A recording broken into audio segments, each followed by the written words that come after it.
This short. I see we're also 2 minutes late. So this is FCC Commissioner Robert McDowell. He is the newest of the FCC commissioners. As you all may know, the FCC has a wide range of matters on its plate on a regular basis. Among those many are the media ownership rules, which last time created over 1 million comments to the FCC, which is about 990,000 more than any other proceeding before the FCC has ever had. Went up to the Third Circuit, which rejected some of them, now back before the FCC. And Commissioner McDowell is going to talk on the provocative title of Do Media Ownership Rules Still Matter? With nothing further, Commissioner McDowell. Thank you, Stuart. Really appreciate that. Thank you all for having me here today. We're going to do a couple things here. We're going to sort of set the stage. I want to then ask you all some questions about your media viewing, listening, and reading habits. And then, and I realize we sort of have a diverse crowd here. It's not just law students, right? We have public policy, maybe some FUCA students in here as well. So try to lay up just sort of a historical foundation and try to march through what has happened and then open it up for discussion at the end. So I'll be moving pretty quickly through a lot of slides, so please bear with me in that regard. And then a couple of disclaimers. Up front. What I'm saying today is not necessarily the opinion of the FCC. It's not necessarily my opinion. In fact, I can't even guarantee that it will be intelligible to you. Or maybe to better paraphrase Alan Greenspan, the former chairman of the Fed, if at the end of this you have understood anything that I have said, then I must have misspoken. So just wanted to say that right at the beginning. We are being webcast today, right? So I understand there might be some members of the media, the press, watching today, so I'm trying very hard not to make news today. Okay, that's a big goal of mine. So for any reporters watching, this is going to be very boring. You can just go back to your lunch and turn off your computer. So anyway, okay, so let's look briefly at what are the media ownership rules, and I'm going to go ahead and just, whoops, no, there we go.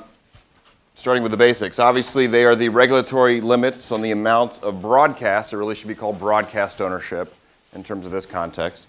So how many radio and TV stations can one entity own in a given market or nationwide? And we're going to sort of peel back the layers of the onion. These rules do not apply to, in this context, do not apply to cable, to satellite. And by the way, tune in to your favorite website for perhaps some news in the satellite industry today at about 2 o'clock. So satellite or the internet don't apply there. So why do we have these rules? My clicker's working here. Okay. The three pillars, public policy pillars of media or broadcast ownership rules are competition, localism, and diversity. Competition, we want to make sure there's a fair opportunity, and Congress, these are long-standing tenets going back into the early 20th century. Fair opportunity for open competition in the use of broadcast facilities. The airwaves, after all, do belong to the people. And so we need to make sure that's a fair and competitive marketplace. If we're going to allow certain companies to use them, there's a quid pro quo, all in the public interest. Localism, and we want to make sure that the program that's being aired is responsive to the needs and interests of the station's community of license. That's a buzzword. And diversity, that means a lot of different things. Viewpoints, diversity of outlets, programming, the sources of information and programming, and also minority and female ownership, which has historically been a problem. So many of these rules were established by the FCC decades ago. Sort of the latest big round of the regulation of that was in 1975. Really, all of them have been revised except for newspaper broadcast cross-ownership since then.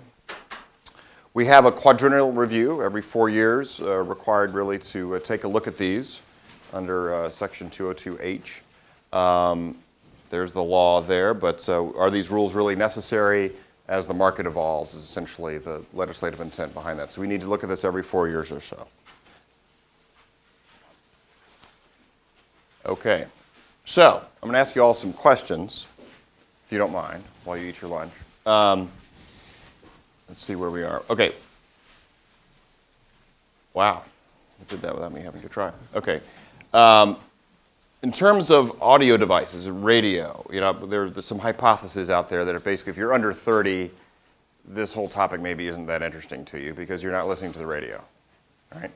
If you're over 30, it's of extreme interest to you because you still habitually are listening to the radio. So maybe with a show of hands on, and we're going to get some split decisions here, I realize, so you can raise your hand more than once. But how many of you regularly listen to standard over-the-air radio? Okay. How many listen to digital radio? 1, 2. Exactly. Then my next question was, do you know what I'm talking about? Very good. Okay, digital radio, you may have heard about HD radio. Okay, that might be more of a common term. As broadcasters broadcast their signals, and they are venturing away from analog broadcast to digital broadcast. It's much more efficient, as all things digital are, and that allows for better fidelity. It's HD radio. It could also result in multicasting. So you could have one radio station multicasting several different stations, but you have to go buy from your local favorite retailer that kind of radio, either for your car or your home or wherever. And you have to go out and do that. And many radio stations are talking about that. I don't know if in this market you're hearing about that or not. So we have 2. Do you guys actually own? Yeah, I have one in my conference room. My client, Clear Channel, gave it to me to put it there. We'll talk about Clear Channel here in a little bit. So nobody in the crowd hissed yet, so that's encouraging, I guess. And yourself is what you have both. Okay, so out of the whole, what's the estimation of people? 50 people or so. We have 2, 3. I listen to iTunes. Okay, that's coming up. Good, okay. All right, so digital radio, almost no one's there yet. Okay, satellite radio. So, okay, tune in at 2 o'clock today. There's some news regarding your satellite radio coming at 2 o'clock today. Okay, so a little bit more there. And you're happy with your experience in satellite radio. Now, that's also technically digital radio, but it's a different kind of piece of the spectrum. Okay, so how many folks use some sort of MP3 player, or maybe really cutting edge, maybe your MP4? And let me ask this question a little bit more specialized. How many use it more than free over-the-air radio? So what, 40% or so? You taking notes? Okay. All right. How many of you use it as much as, if not maybe a little bit less than free over-the-air radio? Just use it whenever it's good for you. Okay, about the same number of people. So those that have, now wait a minute. So you have HD radio, but you use your iPods or your MP3s more than your HD radio. Okay. And so for the folks who had satellite, I'm going to see the little Venn diagram crossover there. For the folks who had satellite, how many use some sort of MP3 player? Okay. Mike Posey, of course, gadget guy. You use everything I know about you. But okay. Very good. So what was I supposed to say within the other category? 12 CD changer. Say what? I had a 12 CD changer in my car. Do you have an 8-track player too? No? No? Okay. No. 70. Anyone with 8-track? Victrola. Something I may have missed in the other category? All right, maybe you just download directly in streaming, audio streaming off your computer, not with an MP3 player. Just no. Why would you do that? Yes, maybe. Okay, you might do that every now and then. Just while you're working, it's kind of playing in the background. Okay. Good stuff. All right, where do you go to find new bands or to hear new music? This is not a hands up kind of thing, so I need people to kind of just volunteer this answer and be brave. Yes, sir. Pandora.com is a good place. Pandora.com. CMT. CMT. Yes. Just some random internet radio stations. They'll play new commercials and just lots of different Okay. Does anybody listen to free over-the-air radio to hear new bands? I do. Yeah, a couple. Okay. Any other places? I mean, obviously you might go out and hear a new band, to just physically go out, not necessarily using new technology, but. Sorry? iTunes. Okay. Very good. Okay. So let me see a show of hands. For folks who are looking for new music, how many would first primarily go to free over-the-air radio? what, 5 or 6 hands? Who would first go to the internet in some capacity? Okay. Why is that? No commercials. More choice. More choice. I would also say there's all kinds of web tools available that you can input your favorite bands and then it comes up to you once you have to put it up. So Good whatever algorithms. your preference is. Okay. Good algorithms to help you find. If you like X, then you're going to like Y. Okay. Good stuff. Okay. What was the other? We kind of went through that. Well, actually, we haven't asked that last question yet. Kind of did, but not really. So let me hear, for those of you who are maybe more open-ended, what is your opinion of free over-the-air radio from, let's say, a music perspective? We'll get to news in a few minutes, but from a music perspective. Is it a positive experience? Is it just... Too many commercial, always the same song. Does that sum it up for most people? Any differing views? Well, I really rely on listening to radio to hear new music, but not commercial stations. So, in fact, I kind of prefer that I don't have control and it's not me guiding based on some band. I like finding another band that sounds a lot like them. So, like a college radio station where they play all kinds of music. WXDU. Yeah. By the way, I went to Duke undergrad, class of '85, and I was here when we were AM. That's how old I am. It was WDUK back then. And then when I was here, we went from AM, this newfangled technology called FM. Actually, we were way behind the curve on that, but to WXDU 88.7. I was listening to it today. Yeah, some interesting stuff on there. Yeah, good stuff. Okay. All right, now on to television, or really we should say video. Let me see what the rest of these say. Okay, quick show of hands, and I don't want to eat up. This is fascinating for me, so I really do appreciate it. I don't know if it's interesting for you, but this is like a free focus group for me, so this is great. Okay,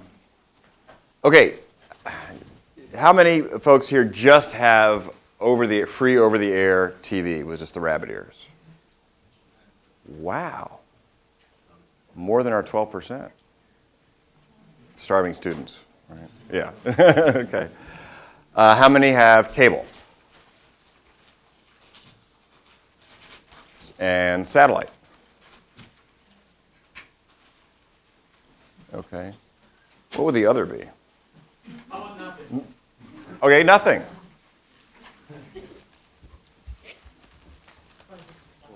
Or the internet? Okay.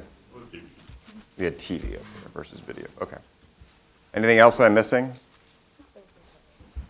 Okay. Okay. This is a little bit more open-ended, but we can ask maybe of the major networks, and to some of you that may just be an anachronistic term, but for your main source of video entertainment, how many of you rely upon the major networks?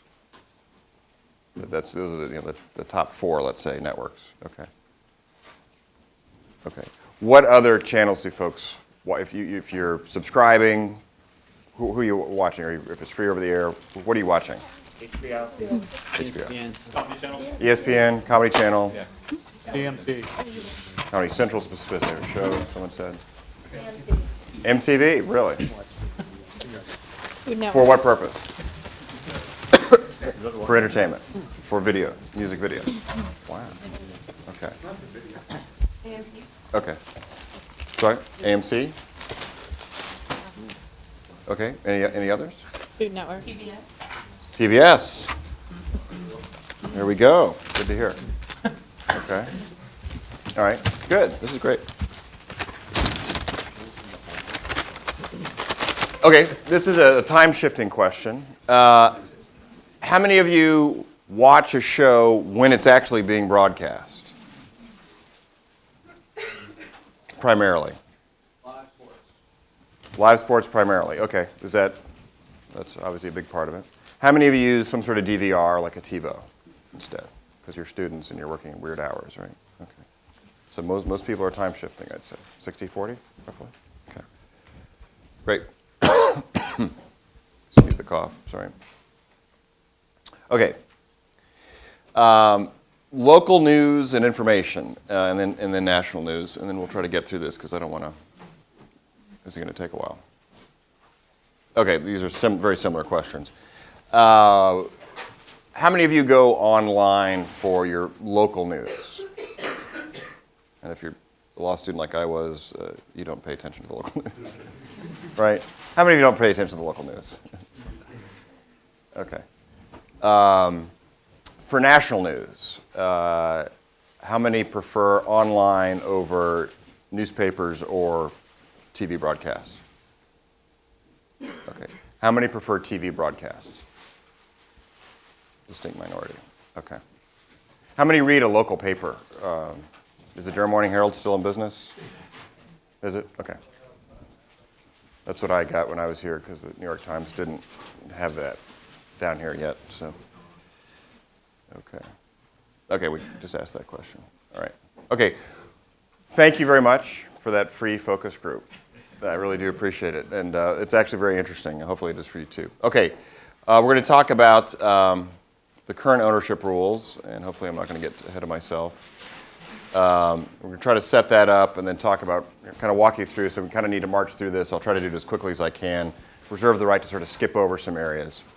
So we're going to talk about the following. Local ownership, it's divvied up into many different layers. So local ownership, there's TV and there's radio, rules that cover each. Cross ownership, there's radio, TV, cross ownership, and there's broadcast newspaper cross ownership. And the dual network rule and the national ownership cap. Okay. Okay. The local TV ownership limit, as this slide sort of describes, you can have ownership of 2 stations in the same market if, with the 2 stations, the 2 grade B contours, which we're not going to go into very much right now, that's getting too much into the weeds, do not overlap. None is a top 4 station, and at least there are at least 8 independent full power broadcast stations remaining in the market. Okay. Local radio, similar kind of idea. The bigger the market, basically, is what all that means, the more you can own. So when you hear folks say, well, one company can own 8 stations in the same market. True, but that's a really super tier market. Like we have to have 45 stations in that market, so that's in New York or in LA.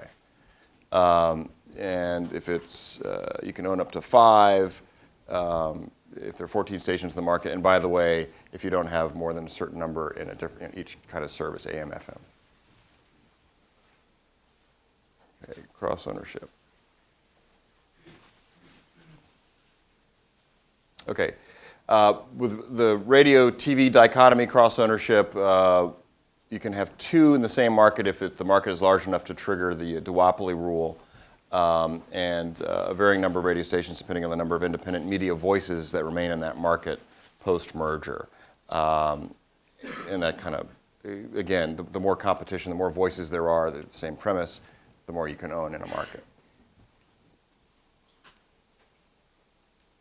Okay, newspaper broadcast cross-ownership. Whoops, skipped over that. This obviously prohibits common ownership of a full-service broadcast station, TV or radio, and a daily newspaper in the same market.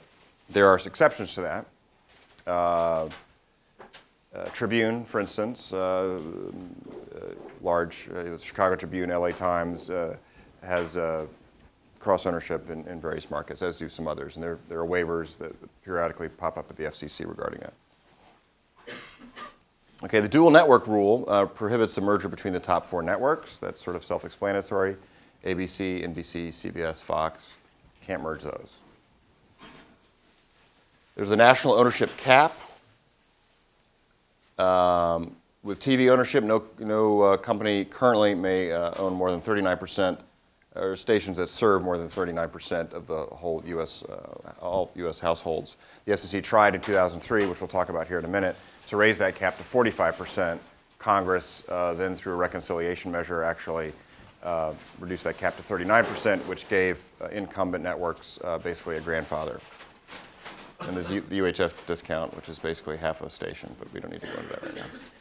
Okay, so Where the controversy of late, anyway, began was really with the 2003 order, our quadrennial review order. This was before I got there. I've only been there 9 months. So in June of 2003, the FCC came out with its order, which was very thick and complex, and Congress got involved. This is a very emotional issue. It was emotional then, and is still very emotional now. And unfortunately, it's become, I won't say entirely partisan, but it is one of the most partisan issues that the FCC faces, if not the most. Most of our issues just aren't partisan issues at all. But this one, for whatever reason, various constituencies is. So Congress, like I said before, struck down the FCC's 45% national ownership cap. It's now 39%. It was appealed to the Third Circuit. It reversed and remanded, as Stuart said a minute ago, most of that order. And so that's known as the Prometheus decision. There's the site for those of you who want it. And it's now upon us. So my very first meeting as an FCC Commissioner, June of last year, voted on the further notice of proposed rulemaking in this to kick off this next round of debate. The comments and reply comments have already been filed with us at the Commission. Chairman Martin, Kevin Martin, has said he wants to hold 6 field hearings around the country to examine this issue. We've had 3, well, we will have had 3 by the end of this week.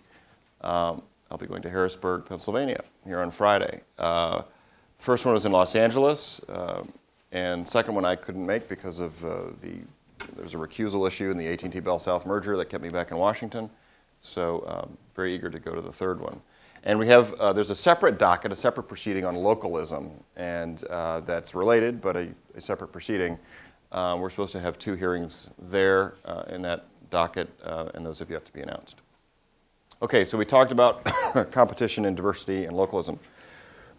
So we're going to right now talk about what sort of broadcasters argue in favor of sort of more, quote, deregulation, and what their opponents argue against that. And then we'll lead into some discussion here regarding that. Okay, so the broadcasters argue there's increased competition in the media world. And they're having a hard time making their businesses get going. And so as they face more competition, there should be more deregulation. Tribune has had a hard time selling itself, quite literally. We talked about them a minute ago. A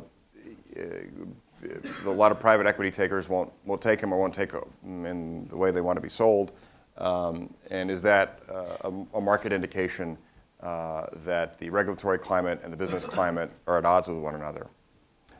Clear Channel, your client, is getting smaller, not bigger. Clear Channel frequently held up as a villain in all this, bought up a lot of stations for years and years, and many blame for the sort of homogenization and lowest common denominator type radio station, just outlining that perspective.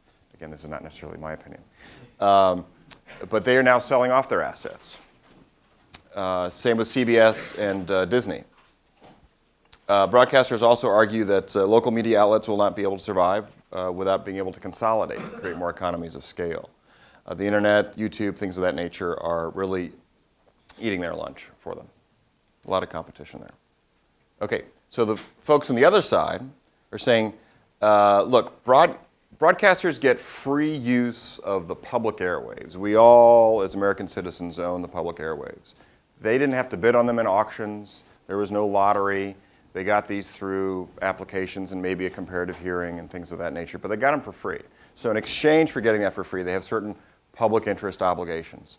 Letting them use the airwaves must be something that's good for the public good for America in general. So they have certain obligations for being able to use these basically rights of way in the sky for free. And by the way, all the competition from other media, this is also a localism argument, does not necessarily result in an increase in information regarding what's going on in your locality.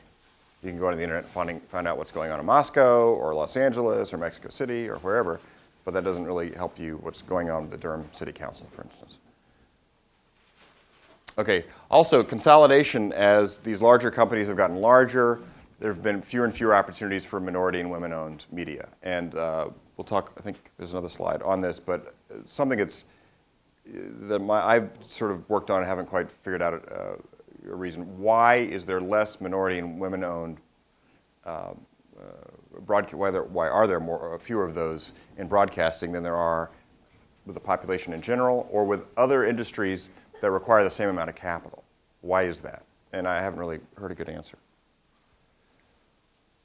Okay, diversity. Broadcasters will argue that they want to please their audiences, right? So if you really want to find out what's going on in the Durham City Council, the local radio or TV station is going to broadcast that, right? If there are eyeballs, there's an interest in something, they have an incentive to provide that information to you. So whether a large corporation that's sort of an absentee landlord, out of town or not, doesn't really matter. Their incentive is to get you to watch their station. So there's demand, you're going to watch it. If there's not demand, then nobody's going to watch it. They're going to give you what you want to watch. What is it that makes you interested in them? And also, larger economies of scale actually gives them more options to produce different kinds of programming. Would be another one of their arguments.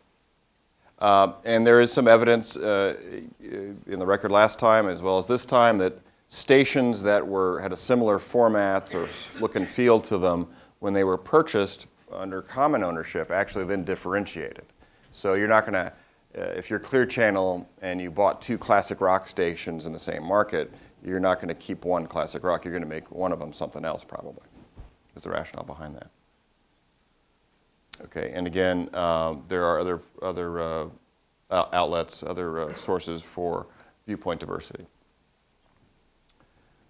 Okay, the groups in favor of tightening the rules say that fewer owners actually pose a threat of content control to convey political preference or maybe economic preference. This speaks for itself. The percentage of women and minority-owned stations is much lower than the population at large, like we talked about before. Okay. With localism, broadcasters are arguing that common ownership efficiencies enable them to invest additional resources in local coverage. So the bigger you are, the more capital you have, the more reporters you can hire or whatever.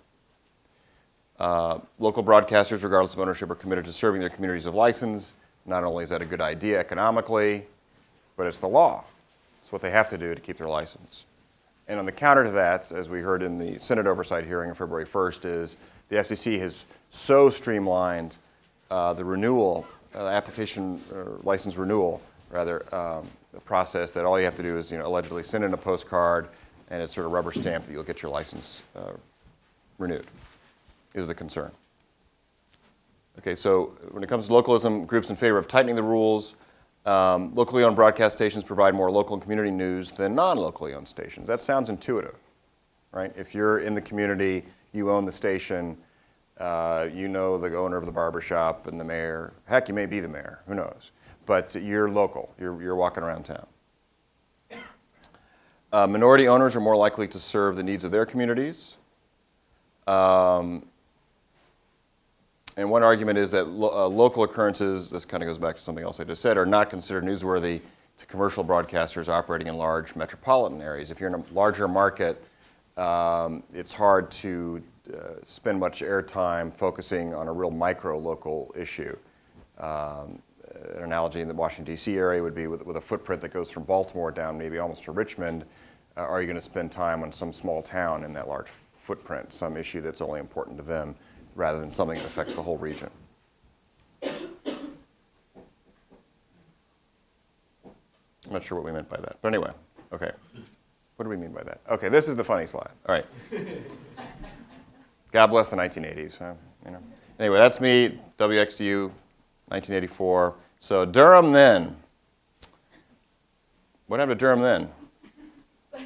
Let's see if there's the Durham then. We got to start backwards. Oop, went too far in time. Okay, Durham then. Basically, you had 3 broadcast networks, probably had 3 over-the-air stations serving the area. We did have cable, but it was in its infancy, really, in the early 80s here.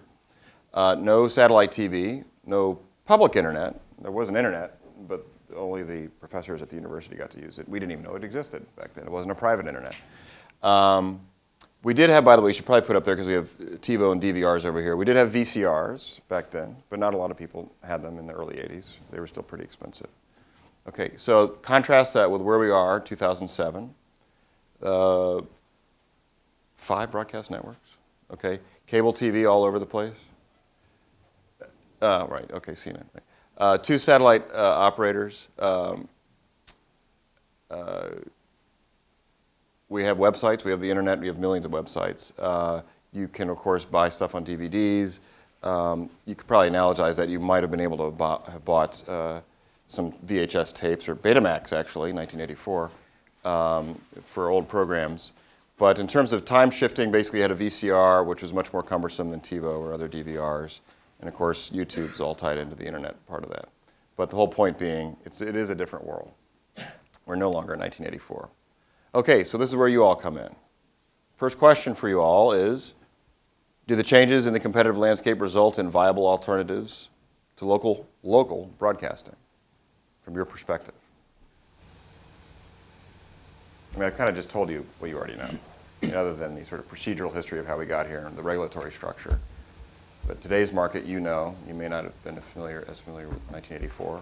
Who was not alive in 1984? Actually, don't answer that question. It makes me feel old. Yes, sir. I was going to answer that question with generally no. And the concern that I have would be entry barriers to, say, if I thought the broadcast networks, cable and satellites weren't producing enough local information, I wanted to start my own TV station focused locally just on Durham news. I'm afraid it would be very hard to get in. I'd have to, I'm not going to become a broadcast network. The satellite providers, as I understand, have those spot beams, but generally aren't interested in local channels, and so I would have to convince the one cable operator in the area to pick me up, which I think might be hard. Is that Time Warner? Yeah. Okay. Good comments. Others? Should we have the same, basically that's saying, should we have the same rules in effect that we've had in effect for 20 years or longer? Even though the landscape, do we disagree with the premise that the landscape has changed? Has the competitive landscape changed? How many, I don't know the figures now on how many people have access to internet. I mean, you need broadband to watch YouTube. How many people are? Right. It's about 64, just under 65 million people have some sort of broadband access. It might be broadband in one direction, but in the downstream viewing direction rather than the uploading direction.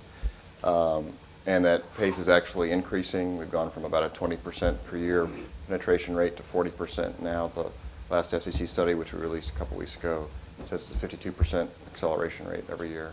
So that actually seems to be getting better in a very positive and constructive way. Good, excellent point, though. You need a broadband pipe in order to see all this. But will we, I mean, this is another question, will we get to the day where, let's say a cable company is offering just cable modem only, and then if you want their content, you have to pay extra for their content, but other than that, you could use cable modem or you could use DSL to view the content of your choice anytime, anywhere, just by going out on the internet. You can do that now. You can watch your favorite TV show, let's say it's Desperate Housewives, commercial free or with commercials, depending on if you want to watch it free or for $1.99. Does that change things? Yes, Leslie Marks. In how many markets are the current rules binding? Are companies up against the FCC's rules already, so that if you relax them, you might expect them to expand, to consolidate further? Or if the rules already aren't constraining firms? I think if I understand your question, there are some waivers market by market. And what's the exact figure? I can't tell you that off the top of my head. But if the rules stay the same, will they consolidate more? No. What they're doing now is actually shrinking. Private equity has figured out a way to buy these assets from publicly traded companies and kind of milk the cow while the top line revenue decreases. They're able to continue to make money off of it. But anyway, does that? Do you know, like, of all the television markets where you would be allowed to own 2 TV stations, do they own 2? Are there companies owning 2 TV, choosing to own 2 TV stations? Yes. I mean, the sense I get is, and feel Christina Jose, another Duke grad, by the way, feel free to speak up. But I think your question is, given the chance, would there be, under the duopoly rule, which is a misnomer, as an economist I can tell you that it's not a duopoly, but it's just owning two stations in a single market. Given the chance, would they choose to do that? I think yes, you would see a lot of that. Actually, we've been asked by a lot of smaller market broadcasters to allow them to consolidate, because right now, the duopoly rule only applies to the largest markets. And it's in some of the smaller or mid-sized markets where stations are starting to fail. Right. Or they're starting to lose money, and they're in towns that are right next to each other. So we're actually getting more requests from smaller market broadcasters to allow them to buy more, because they think for their economic viability, it's going to help them more. Whereas in bigger markets, the larger stations make more money. They don't need to consolidate for economic reasons. It tends to be in the smaller ones where we're hearing more of those arguments. Does that answer your question? Okay, so we have kind of one person saying it still matters, these rules still matters, the changes in the marketplace are not as compelling to relax the rules. And in your hypothetical, were you talking about getting on the air or getting on the local cable channel, cable network versus being able just to have a website? TV program. Getting on TV. Yeah. So would being able to, if people wanted to watch whatever it was you're producing and you just wanted to have a website, economically that's much, much cheaper for you to do that, by the way. Does that help? Sure, I think it helps, and to the extent that people look at websites and not TV, but honestly not paying any attention to local information. I don't know how much that's true. Because there's one argument that people want to go sort of hyper-local or micro-local, and advertisers would be attracted to that. But we'll see if that plays out in the market. Okay, so the second question, then, well, this is related but a little bit more narrow. How should we at the FCC account for measuring the changes in competition? You kind of picked up on that a little bit, but in that it is a different world, and no one really disagrees with that premise, because I asked that earlier, right? It's a different world, but we're not sure how it's different, if it's better or not. So what should the FCC be doing as a matter of public policy to analyze that? Any law review articles that want to be written as a result of that? Go on for a long time. Stuart? Yeah, well, no, one interesting question, I'm curious for your response, other people's responses. In a world in which anybody can create a website with all the hyper-local content they want, and anybody can find that website any way they want to, how much do we care about actual viewership for the local stations, which is declining anyway, as opposed to the opportunity, right? So as you know, one of the issues that has come up always with these rules is, do we look at simply the number of outlets available, or do we look at the ratings that those stations get? Because if you look at the outlets available, I can get news on any conceivable subject that I want to. And so one obvious question that gets raised is, well, is that enough, or do we actually want to make it easy for the people who won't go find it? What's the argument as for doing that? Yes, sir. I think there has to be some distinction acknowledged between television and radio and the internet, to the extent that not everyone does go find it. And television and radio manufacture demand to a certain extent. I don't think it's wholly true to say that they only air what people want to hear. So, to a large extent, people are passive, unfortunately, and they're influenced by what they hear. So I think it's kind of a cop-out to say because a web page exists somewhere, then television and radio, which still have massive, massive influence on what people think and what they talk about, are relieved of all responsibility to have diverse viewpoints. So I think the FCC needs to be drawing a dividing line there and enforcing that, yes, these broadcast stations in radio and television will have a diverse viewpoint. We're not just going to say, well, because web pages exist, that takes care of it. So in the world of pull versus push, where pretty much if you're 30 or under, you're pulling your content when you want to see it. If you're over 30, you're used to having it pushed on you. There's still a certain amount of push. You just want to sit on the couch and see what's on sometimes, and you don't want to go on your computer and sit there and browse around. I might pull, but that doesn't mean I think the majority of America today is pulling to the extent that they should be. And I think that the FCC still has some responsibility to make sure that diverse viewpoints are being pushed. Okay. Yes, sir. Yeah, I would agree with that, but I would say I like being pushed. I like being passive because, you know, the internet has so much information. I really don't want to spend my time sifting through it. I'd rather have a broadcast or some sort of organization that I pay that has the time and the money to kind of curate the news or the entertainment for me. And that's you know, theoretically why I'm paying them, and I don't mind that. Curate. Okay. Yes, sir. There could be market failure so that some content isn't created so people can't access it. If you go back to the 1980s, there was an idea that the public interest was defined by the public's interest. That was a model that some FCC chairman had. And yet, some economists might say that some type of public affairs information would benefit society, but it's not fully demanded because we free ride off the efforts of others. And we remain rationally ignorant about politics. And so there's you're talking about push versus pull, but there's some information that might not be created that has to deal with politics. It's not clear that these ownership rules would solve that. But I was wondering, in your image, do you have an idea that there is a market failure with political information? I don't necessarily think there is market failure regarding political information. No, I don't. And how, is there any data that you could use to support that or refute it? Well, there's data in the record on that, and we're still compiling the record, but that's my hypothesis right now, that people are more than capable of forming their own opinions and sift through information that either they find on their own or that perhaps is pushed on them. And I think actually consumers, be they just consumers of material things or services or political consumers, have never been more empowered. And as you were just pointing out, sort of the internet's sort of overwhelming right now. All that information's out there if you want to go seek it, but there's a time issue. There are only so many hours a day. We have lives to live. So it's a matter of how much time do you have. Do you want someone to curate that for you or not?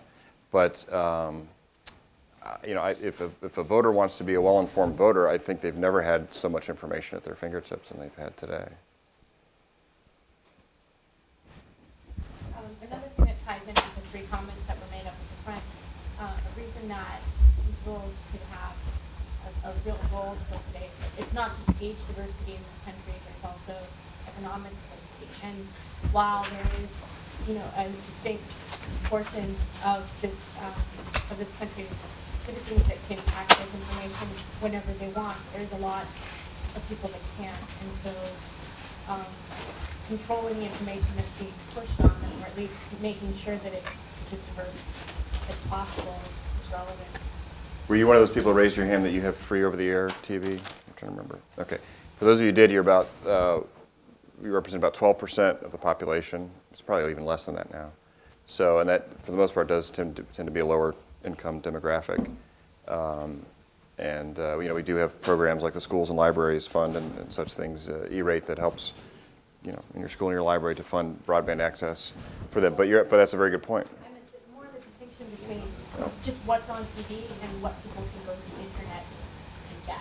You know, a lot of people may have cable or even basic cable, but it's a big difference to be able to spend a lot of time in the web for people saying. Good point.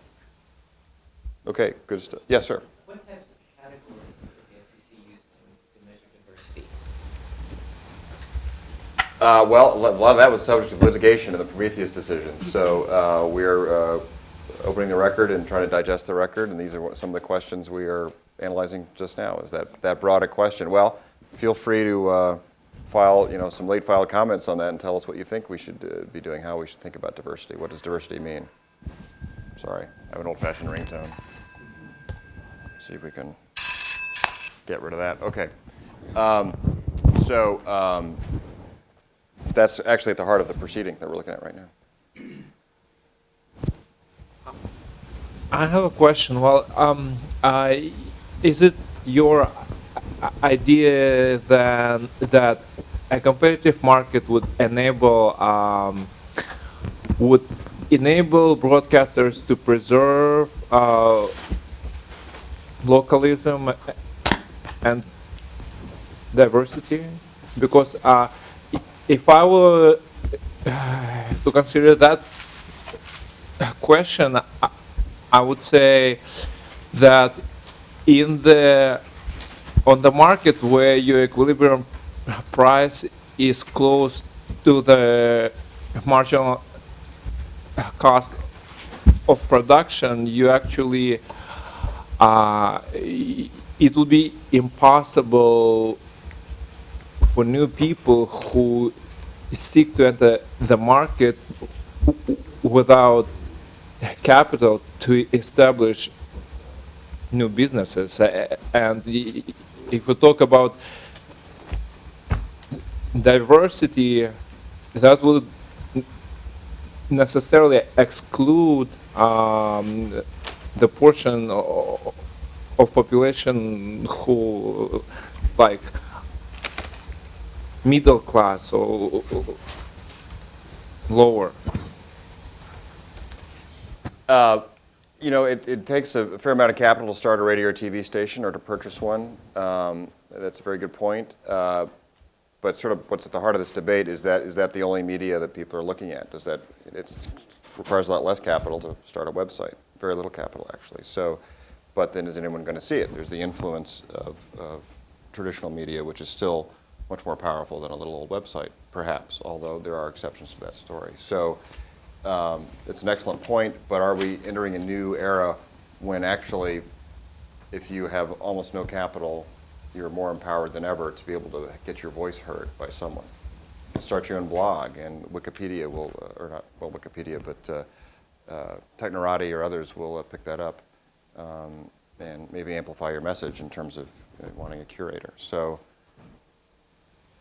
these are the exact questions we're looking at right now. I don't know if that helps or not. And I know we're getting short on time, so you cut me off. Give me the hook whenever you need to. But yes, sir. I think one thing that gets lost a lot of times when you're looking at websites as being sources for local news is that, at least in my own experience, the websites I'm looking at for local news are either A, produced by a local paper, or are at least reacting to stories or articles, things that are brought on by local media. So if you would, see consolidation, that would maybe,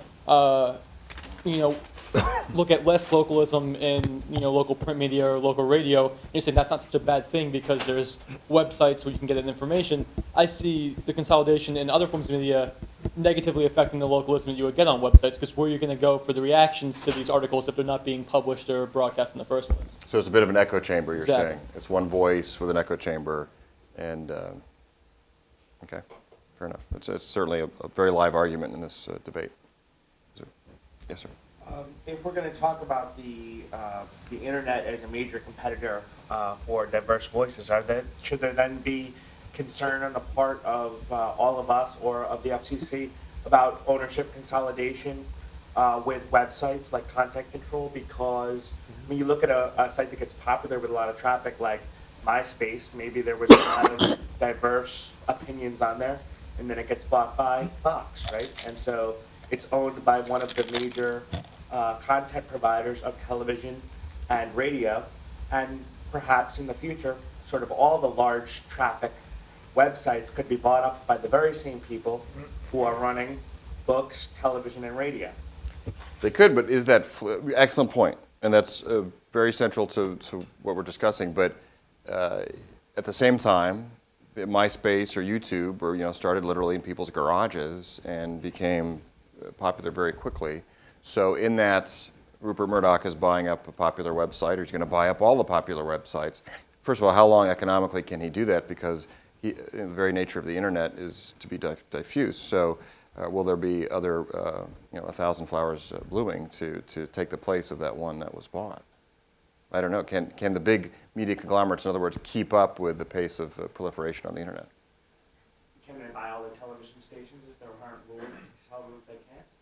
But there's a limited amount of spectrum, and sort of physically, there's a limit on how many television stations there can be. There is absolutely no limit on how many websites there can be. Right? I mean, I don't think that fully addresses the question, but I see it. It's an excellent question. So you're saying maybe media ownership rules should be applied to, maybe this is a broader discussion, to other media. Especially if the internet is going to be the solution that dictates why we're going to change policies on the radio and television, then you need to be looking at perhaps at the ownership of this internet resource. Okay. Good point. It's a brave point. You're the first to raise that. Here. See. Yes, sir. Technologies are not free substitutable. I use internet a lot, but I got a lot of content in my radio. Why? Because I can listen to the radio while I drive the car, prepare the lunchbox for the kids, or cook dinner. I can't look at the internet while I'm doing that time. So I am dependent on the diversity in the broadcast, especially in the radio. For me, the fact that I get access to everything I want on the internet is not a full substitute for diversity on the radio. Not a full substitute, but is it a partial substitute? Does it matter that there is any substitute? It is a partial substitute. Yes, I would accept that. And so then the question becomes, does that matter? It does. And to what degree? To me. Okay. Sir. So, question I have is, this way picks up on a question that Jay Hamilton was asking. So, what are the facts that you would want to see that would be particularly persuasive to you? So, the background here is the previous ownership orders. There was a whole bunch of ownership group studies, and there was studies that were about whether local stations, or locally owned television stations produced more local news than stations that were owned by the networks. The answer they gave was no. Actually, the networks' local stations have just as much localism as local stations. A lot of different studies out there. I'm just curious, what studies would you find particularly useful? What facts would you say, boy, now there's a fact that really pushes me one way or another on this? I'm not going to directly answer that question. I'll exercise my prerogative as a bureaucrat. But actually, any study or facts that address any of the questions we raised today, especially the ones that are up there right now. But there's not like a preconceived notion, and please construct facts for me to help me with a predetermined outcome. That's not how I'm approaching it. I want to see what the record says.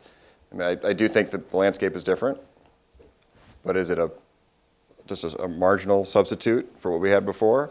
Or is it truly revolutionary? We've been talking for 13 years now about how revolutionary the privatized internet is.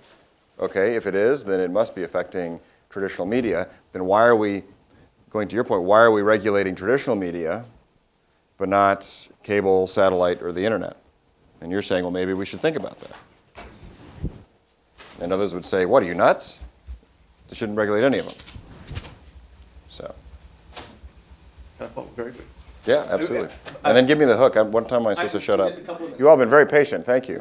Oh, she has her hand up too. Okay. But just quickly on that. But I guess I'm not asking like, what should the lobbyist know to put in the thing? I guess what I'm wondering is there a set of facts if tomorrow you were to read a totally objective empirical study, is there a set of facts that would lead you to say, boy, this changed? Like I assume, for instance, if there were a good study that showed that people really do treat the internet as a perfect substitute for television, I assume that would be quite persuasive. That would be persuasive. How much local content is there on the internet?